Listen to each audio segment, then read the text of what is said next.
Oke, assalamualaikum warahmatullahi wabarakatuh.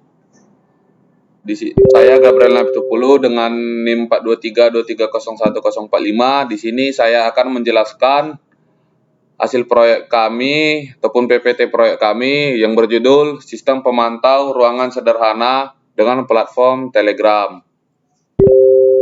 Nah, adapun anggota kelompok kami yaitu Brema Andika Ginting dengan NIM 42323010032 dan saya sendiri Gabriel Napitupulu dengan NIM 42323010045. Oke. Jadi di sini kami akan menjelaskan kenapa kami memilih judul tersebut. Nah, kenapa kami memilih judul tersebut? Itu dikarenakan sistem pemantauan ruangan sederhana dengan notifikasi Telegram ini dipilih karena kemampuannya untuk memantau kondisi ruangan secara efektif seperti suhu, kelembapan, deteksi gerakan, dan gas. Nah, yang terpenting untuk keamanan dan kenyamanan. Desainnya yang sangat sederhana, menggunakan komponen yang mudah didapat dan dijangkau, menjadikannya praktis untuk implementasikan DIY, dan pembelajaran dasar IoT. Nah, notifikasi melalui Telegram menyediakan peringatan real-time yang instan dan dapat diakses di mana saja. Berkat platformnya yang populer dan API yang digunakan mudah digunakan. Secara keseluruhan, ini adalah solusi yang efisien, ekonomis, dan sangat fungsional untuk kebutuhan pemantauan lingkungan. Nah, jadi kami menggunakan 3 sensor di sini, yaitu sensor DHT untuk digital yang mengukur suhu dan kelembapan udara secara akurat. Nah, yang kedua, deteksi gerakan, yaitu menggunakan sensor PIR atau pasif infrared, mendeteksi perubahan radiasi inframerah di lingkungannya yang biasanya disebabkan oleh gerakan tubuh manusia atau hewan. Nah, yang ketiga itu sensor ultrasonik untuk mengukur jarak suatu objek dengan memancarkan gelombang suara ultrasonik dan menghitung waktu pantulannya. Oke. Jadi di sini ada 4 komponen tambahan yang kami gunakan. Yang pertama itu buzzer aktif, yaitu komponen yang menghasilkan suara bip sebagai indikator peringatan audio. Jadi buzzer ini akan aktif ketika ada gerakan yang terdeteksi oleh sensor PIR, maka dia akan berbunyi. Nah, yang kedua itu LCD 12C 16x2, yaitu layar liquid crystal display 16 kolom dan 2 baris untuk menampilkan informasi sensor secara langsung seperti suhu yang terdeteksi, jarak yang terdeteksi, ataupun gerakan yang terdeteksi oleh masing-masing sensor. Nah, yang kedua itu LED, lampu kecil sebagai indikator visualnya, misalnya menyala saat ada deteksi. Nah, jadi di sini LED berfungsi sama seperti buzzer, dia akan menyala ketika ada gerakan di sekitar sensor PIR.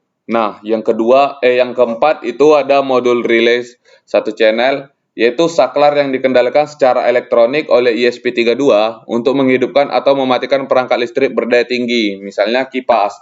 Jadi di sini kami menggunakan komponen tambahan yang lainnya, yaitu modul relay 1 channel, yaitu yang berfungsi ketika suhu di atas 30 derajat, maka relay akan aktif secara otomatis.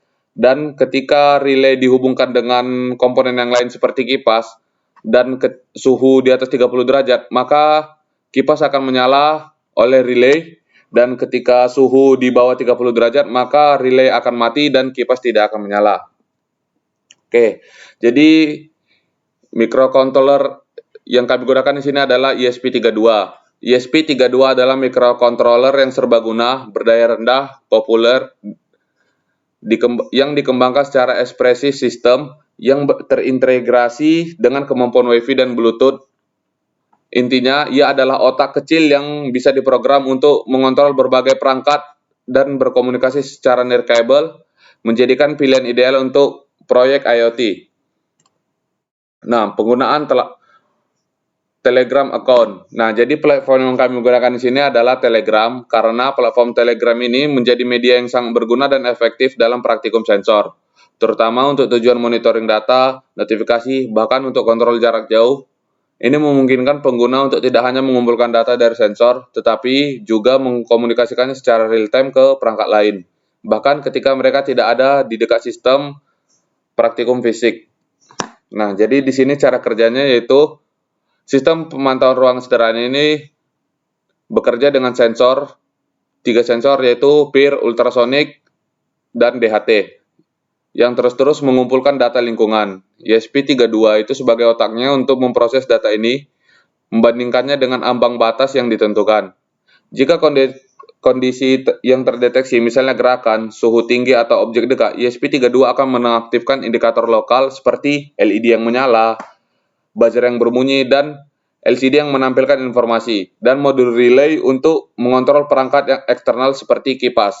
Bersamaan dengan itu, jika terhubung ke Wi-Fi, ESP32 akan memberikan notifikasi peringatan secara otomatis ke akun Telegram Anda yang memberikan pemantauan dan respon real time terhadap kondisi ruangan real time. Oke, adapun referensi yang kami gunakan yaitu yang pertama itu ada www.instructable.com, yang kedua ada materi classroom, dan yang ketiga ada random tutorial. Dan di sini kami udah mengerjakan link Medium, yaitu nanti bisa diakses di PDF file kami. Nah, jadi kesimpulan pada proyek kami ini adalah, kesimpulannya yaitu proyek ini adalah solusi otomatis yang efisien untuk memantau kondisi lingkungan secara real time dengan menggunakan ESP32 dan berbagai sensor. Sistem mendeteksi anomali seperti gerakan, suhu, atau objek dekat. Hasil deteksi ini tidak hanya memicu indikator lokal yaitu LED, buzzer, LCD, relay untuk kipas, tetapi juga mengirimkan notifikasi instan ke Telegram Anda yang memungkinkan Anda untuk selalu mendapat informasi dan merespon kondisi ruangan dari jarak jauh. Oke, baik. Sekian dari saya, Pak. Terima kasih. Wassalamualaikum warahmatullahi wabarakatuh.